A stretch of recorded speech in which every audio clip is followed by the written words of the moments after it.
Pops here and welcome to my kitchen. Today we're going to be cooking with apples. And to me, nothing says fall in New England like apples. I love them. I like to eat them out of hand. I like them in applesauce. I like them in apple cider. I like to chop them up and put them into salads. But mostly I love a great apple pie. And today we're going to make an apple pie that gets a turbocharge with some sliced almonds and almond paste and a secret recipe. Well, not so secret. I'm going to share it with you today from my friend Joanne Chang. She owns Flour Bakery in Boston, and this is her super buttery tart dough recipe. So here we go. Let's get cooking. In the bowl of a food processor, I have 1.5 cups of all-purpose flour. I have 2 teaspoons of sugar and a pinch of salt, and that'll just really bring out all the other flavors that are going to be in this dough. Then 11 tablespoons of unsalted butter, because we've already put the salt in. We're going to control the salt here, and into the food processor. Now, it's very important that this butter stays very cold. That's going to help keep this dough nice and flaky. And 1 large egg yolk. And when I crack eggs, I like to crack them on a flat surface.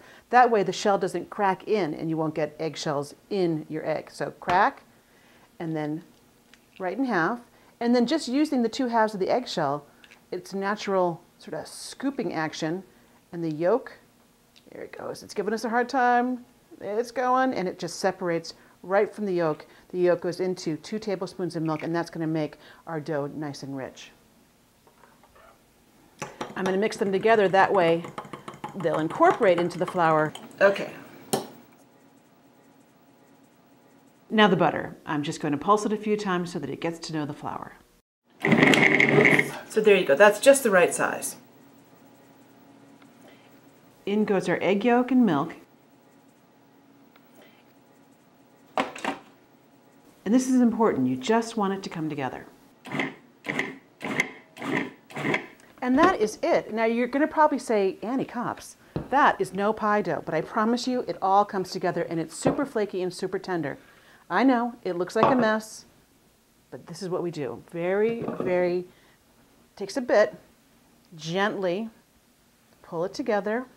This until you kind of have a thing that sticks together.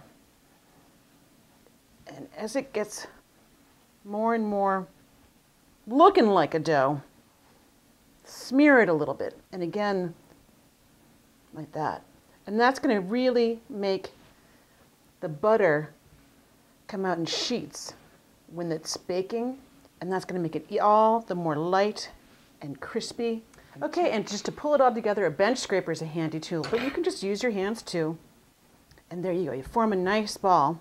Now, I'm going to wrap it up in plastic wrap, and you can really wrap it up tight and freeze it for a good 6 weeks or so. I love having this dough in the freezer, especially in the summer. You can make a nice peach tart with this all year round, but it does have to get to know each other for at least a half an hour. It's for that butter to harden up and for the flour and everybody to get to know each other. All right, so into the fridge that'll go. So here's our pie dough out of the refrigerator, and I've rolled it out to about 1/8 of an inch thick. And instead of doing it on a lightly floured work surface, I've done it in between 2 sheets of wax paper. You could use parchment paper. It's much cleaner and it's much easier. Also, I mentioned turbocharging. This is almond paste that I've also rolled out in between 2 sheets of wax paper.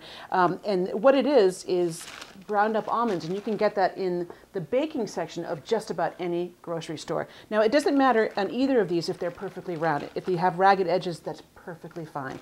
So we're just going to turn this almond paste out on top of our pie dough.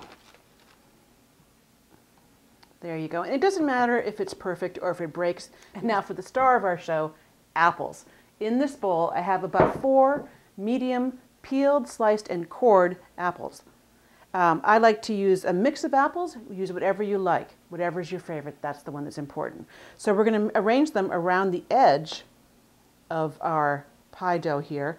And I have sprinkled some cinnamon and some ginger, just to warm things up, make them really nice and fall tasting. Some brown sugar, that's going to help thicken things up and sweeten it.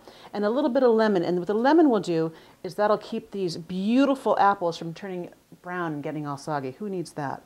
And there you go. This also works nicely with a mix of apples and peaches. How about that? Now we take the edges of our dough and gently fold it in. And this is open faced, there's no top crust. And if you get a hole or something like that, like there's a wee one over here, just squeeze it together. There you go. Now, remember that egg white that we had? We're going to use that as a little bit of an egg wash around the outside. So I'm just going to whip it up a little bit, a fork, and then using a pastry brush, brush the outsides. It's going to help it brown up nicely and give it a nice shine. And we're going to put some sugar on the outside as well, so that'll help the sugar stick. Okay, so the sugar's on there, and we're just going to finish it up with the almonds, which kind of repeats that almond paste that's on the bottom of the tart. And then into a 375-degree oven. I'd start checking it at about 40 minutes. And that's it.